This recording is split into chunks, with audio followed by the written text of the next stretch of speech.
As children, you are often met with adults who have lost connection with their own sense of value, of well-being, and of worthiness, and from that lackful, disconnected state, they pass their guardedness on to you.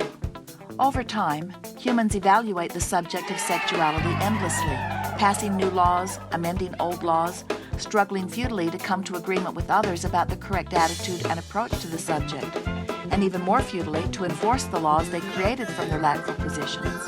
Your rules or laws about sexuality diverge from culture to culture, generation to generation, society to society, and religion to religion.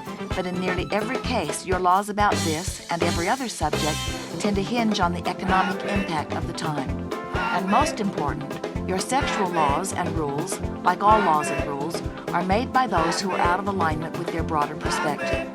If humans were to understand that you are all vibrational beings, and that the law of attraction is bringing to each of you only what you are a vibrational match to, you would not be so concerned about the behavior of others, for you would not fear their behavior negatively impacting you. But in your ignorance about how you do attract what comes, and in your fear that unwanted things will come, you make decisions and laws and rules that are not only impossible to enforce, but that foster even more of the behavior you seek to eliminate.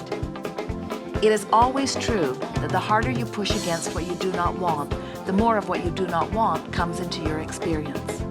By far, the largest amount of pushing against the subject of sexuality comes from people of various religious groups who believe that God has spoken to humans and has given specific instructions regarding the topic.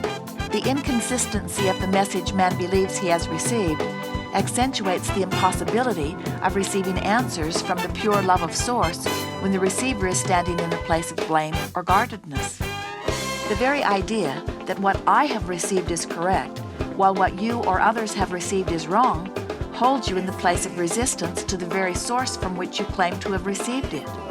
Which leads us to the most important flawed premise of all. Flawed premise number 14. There is a God who, having considered all things, has come to a final and correct conclusion about everything. This belief or flawed premise is at the root of man's continual assault on humanity. It is at the very basis of your wars, your prejudices, your hatred, and your feelings of unworthiness, and it is your primary reason for disallowing your own well-being. This flawed premise is so important, and the ramifications of it are so immense, that we could write an entire book speaking only about man's distorted view of himself, of others, and of that which he calls God. This inaccurate conclusion that Source, no matter what name you want to give it, is no longer expanding, but instead stands at a place of completion or perfection, demanding your physical compliance with its narrow rules, not only defies the laws of the universe, but then requires another flawed premise and then another and another to try to prop it up. From outside the vibration of the love of his Source, man stands guarded and blameful and guilty and fearful, and then assigns those same lackful characteristics to that which he calls God. Humanity continues to argue about the laws passed down from God as it bends and twists them to suit individual economic desires or needs. Often humans are informed by their religious leaders of the value or necessity of keeping these rules. You are told that the keeping of some rules will bring blessings, while the breaking of others will bring punishment. But when you notice that those who are breaking the laws seem to be thriving, while those who strive to keep them are often suffering greatly, you are told one of the greatest flawed premises of all. Flawed premise number 15. You cannot know while you are still in your physical body the true reward or punishment for your physical actions. Your reward or punishment will be shown to you after your physical death. The loving laws that support all that exists are laws that are universal and therefore always apply, and alignment with them is evident in every moment of alignment, just as misalignment with them is evident in every moment. What feels like love is, and what feels like hate is not love.